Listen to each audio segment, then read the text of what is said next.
Ya, pemirsa terima kasih Anda masih bergabung bersama kami dan sudah kembali bergabung rekan Prisa Sambodato. Dan kali ini kita akan membahas tema yang menarik tentunya yaitu mengenai tren pendanaan sektor health tech dan juga biotech. Sudah tersambung melalui video conference bersama dengan Pak Mulyawan Gani yang merupakan Chief Transformation Officer Sinar Maslen. Apa kabar Pak? Baik, kabarnya gimana dengan Prisa dan Wiki? Oh, kabar yang luar biasa, di sini juga lagi hujan dan terlihat Bapak kayaknya kejebak macet nih ya. Ya, semangat. Iya, mohon maaf. Jadi saya mesti minggir dulu Baik. untuk ngambil ininya Oke. interview. Baik. Saya panggil Pak Gani saja ya. Pak Gani, kalau Boleh, dari sudut pandang Sinar Maslen sendiri, apa yang membuat sektor health tech dan juga boleh dengan biolab Gani tech saja ya. ini menarik untuk didanai? Mungkin juga Anda bisa cerita sedikit bahwa kemudian Sinar Maslen punya venture capital begitu yang nantinya bertujuan untuk memberikan pendanaan dan spesifik health tech dan juga biotech begitu ya. Mungkin Anda bisa sampaikan mengenai ini. Betul. Iya betul. Jadi seperti yang Bapak Ibu sudah tahu, Sina Maslen itu memiliki suatu gitu kan namanya. Karena kalau kita bicara properti, kita kan city builder ya. Kita membuat suatu kota. Seperti yang kita tahu, di kota itu permasalahannya banyak sekali. Dan kadang-kadang ada ekspektasi bahwa kita sebagai pengembang memiliki tanggung jawab untuk membuat suatu ekosistem. Di mana ekosistem ini bukan hanya membantu kita untuk men-solve problem-problem dari citizen, kita punya netizen di daerah kota-kota kita, tapi kita juga bisa berkolaborasi dengan menjadi sebuah katalis yang membuat semua stakeholder, semua pemangku kepentingan untuk bekerja sama untuk membuat kota kita itu semakin hidup, semakin nyaman, dan semakin bermanfaat buat warga sekitar kita. Jadi itu kenapa kita membuat di Sinar Maslen ada unit yang namanya Living Lab. Oke, dan tujuannya adalah memberikan pendanaan ke perusahaan-perusahaan rintisan berbasis health tech dan juga lab tech ya? Betul. Oke. Dan dengan waktu kita membuat suatu ekosistem, yang kita tawarkan adalah bukan hanya berkolaborasi dengan startup-startup ini, tapi kita juga memberikan pendanaan dan memberikan mentoring dan inkubasi kepada ide-ide yang bisa menjawab pertanyaan-pertanyaan yang kita alami setiap hari di dalam suatu Oke, kota. baik. Kenapa dua sektor ini dinilai begitu menarik menurut Sinar Maslen, Pak Gani? Betul, karena mungkin dua topik ini mulai mencuat ketertarikannya karena ada dua hal ya. Satu, otomatis dengan adanya pandemi, semua kita itu masih cukup jauh dari ekspektasi pelayanan alternatif kepada masyarakat. Itu yang pertama. Kedua, dengan adanya teknologi ini membuat sesuatu hal yang tadinya cukup sulit dan cukup mahal, tapi dengan adanya teknologi yang baru seperti cloud computing, ini membuat sektor ini jadi menarik karena muncul banyak sekali inovasi-inovasi yang tadinya tidak terpikirkan sebelumnya. Itu karena menurut saya itu ada dua hal yang memacu industri ini menjadi menarik. Baik. Oke, dan kalau melihat dari banyaknya pendanaan yang telah disalurkan, kemudian kolaborasi yang dilakukan dengan startup sejauh ini, perkembangannya seperti apa Pak Gani? Halo Pak Gani. Mohon maaf, Wiki, pertanyaannya bisa Baik. diulangi, Prisa? Sejauh ini Ya, untuk halo. kedua sektor ini apakah sudah dilakukan pendanaan ataupun dari portofolio sudah ada berapa banyak mungkin? Untuk di sektor ini, Ya, betul Pak Gani. Oke. halo.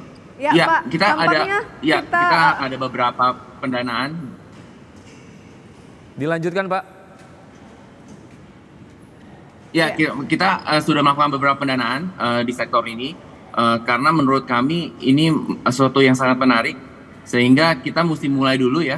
Karena kalau kita nggak pernah mulai, kita nggak akan pernah tahu ke attractiveness dari industri ini. Jadi kita sudah melakukan beberapa investasi sejak tahun lalu.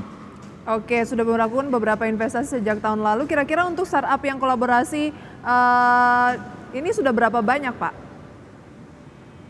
Oh, startup yang kita sudah ajak berkolaborasi untuk ini, mungkin sekarang kita ada 4 atau 5.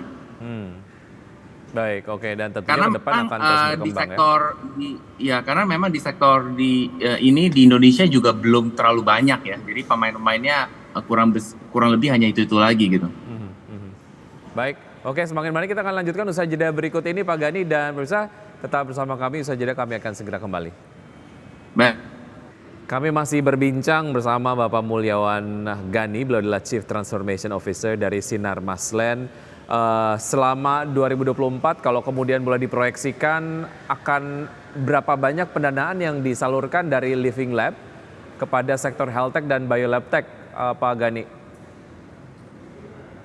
Ya, di tahun ini kita memang sangat fokus untuk membantu teman-teman startup di sektor ini ya. Jadi, tapi seperti yang saya bilang, ini startup lokal ini belum terlalu banyak untuk di space ini. Tapi kami siap untuk mensupport siapapun yang bergerak di bidang ini karena kami melihat ini akan memberikan dampak yang sangat positif bagi masyarakat. Oke, Living Lab dan juga Biolab begitu ya, dan siap untuk disupport. Apa sih yang menjadi kriteria agar Sinar Maslen begitu ya mau mensupport startup tersebut? Oke, pertama pasti foundernya ya, karena kita tahu bahwa founder itu adalah DNA dari startup tersebut. Kita mencari founder yang punya konviksi untuk memberikan pelayanan alternatif di bidang healthcare dan biotech. Itu yang pasti yang pertama. Yang kedua adalah impact-nya. Apakah startup yang mereka buat ini bisa memberikan impact yang positif ke banyak orang. Jadi men-create suatu value yang mungkin tidak bisa direplicate orang-orang lain. Saya rasa itu dua kriteria utama kami sewaktu menilai suatu startup. Oke, sejauh ini sudah ada yang pitching dan dari ideasnya seberapa menarik sebetulnya, Pak Gani?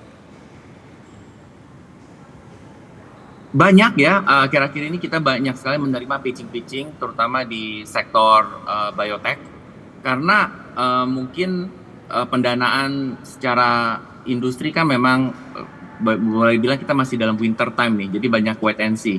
Tapi buat kami di Living Lab, bagian dari Sinar Maslen ini, kami sangat melihat bahwa ini ada opportunity buat kami untuk mensupport startup-startup yang memang bisa memberikan dampak di kota kami gitu. Jadi kita mungkin untuk topik startup health tech ini mungkin seminggu kita bisa lihat 1 atau 2 ya di samping startup-startup yang lain. Oke, ide apa yang dinilai cukup menarik saat ini contohnya, Pak Gani?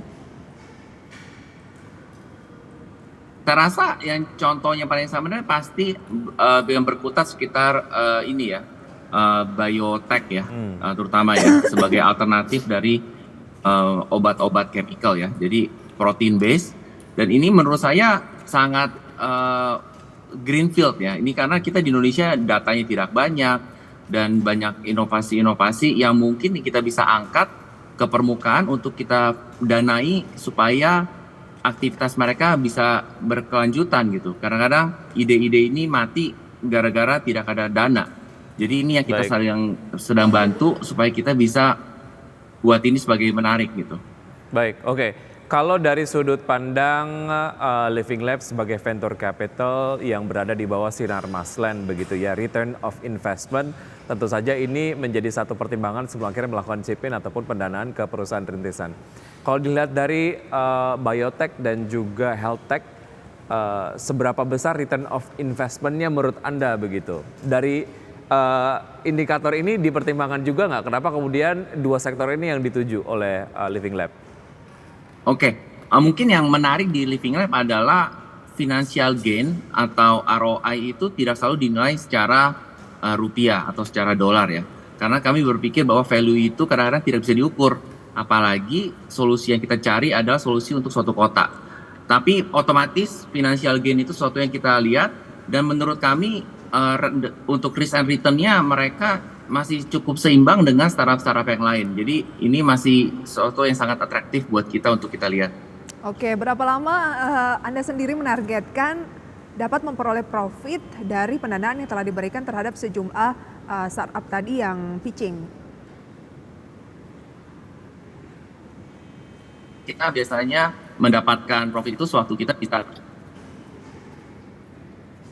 Iya, biasanya kita melakukan itu sebagai venture capital, kita ngelihat suatu ada fundraising atau exit ya. Jadi seperti yang kita tahu di early stage ini kadang-kadang mungkin nggak bisa exit di depan 18-24 bulan. Jadi waktu kita melakukan pendanaan, horizon kita cukup panjang, Mbak Prisa, mungkin sampai 3-4 tahun ke depan. Baik, oke. Sedikit mengenai tahun politik untuk ekosistem pendanaan, menurut Anda seperti apa dari point of view Living Lab dan Sinar Maslen, dan juga target ke depan akan seperti apa Pak Gani? Tadi sempat bilang wait and see ya. Ya, jadi kalau memang seperti cycle-cycle sebelumnya, di mana suatu kepastian ya. Jadi kadang-kadang memang kita tahu sejak dari Q4 tahun lalu sedikit pelan laju pendanaan. Dan saya yakin ini akan terus sampai paling nggak putaran 1 atau putaran kedua kalau ada. Jadi mungkin posisinya akan sedikit sepi, tapi justru itu create opportunity buat kita ya. Baik, oke. Ini juga kemudian dinilai menjadi sebagai target lah ya untuk lari kencang pasca tahun politik untuk memberikan pendanaan kedua sektor tadi yang dinilai potensial. Pak Gani, terima kasih sudah bergabung bersama kami di Create Up. Sukses untuk Anda, sampai jumpa, sehat selalu. Sampai jumpa Pak Gani. Terima kasih. Terima kasih. Dan pemirsa, demikian segmen Create Up kali ini. Sebelum kami akhiri, kami update posisi indeks harga saham gabungan, di mana saat ini pemirsa IHSG masih melemah 0,15% atau 10 poin di posisi 7.142 dengan nilai tukar rupiah terhadap dolar Amerika Serikat menguat 0,14%. 15.783 meninggalkan posisi 15.800-an. Baik, berikutnya top gainers, saham yang baru saja melakukan IPO tetap menjadi top gainers di perdagangan di pagi hari ini. Ada SMGA, kemudian ada Foru, ada M-Sky, Suri, SRAJ, Citi, Akro, PSAB, dan juga SKRN. Top losers ada SMLE yang turun 12%, AEGS, Widi, Cuan, GIAA, kemudian BABY, IDEA, kemudian beberapa saham lainnya seperti MBMA dan FIRE. Dan pemirsa, sudah 90 menit kami menemani Anda dalam Power Breakfast. Ya, semoga pembahasan kami kali ini dapat menjadi sumber informasi dan referensi bagi Anda. Saya Wiki Adrian. Saya Prisa Somodatu, terima kasih dan sampai jumpa.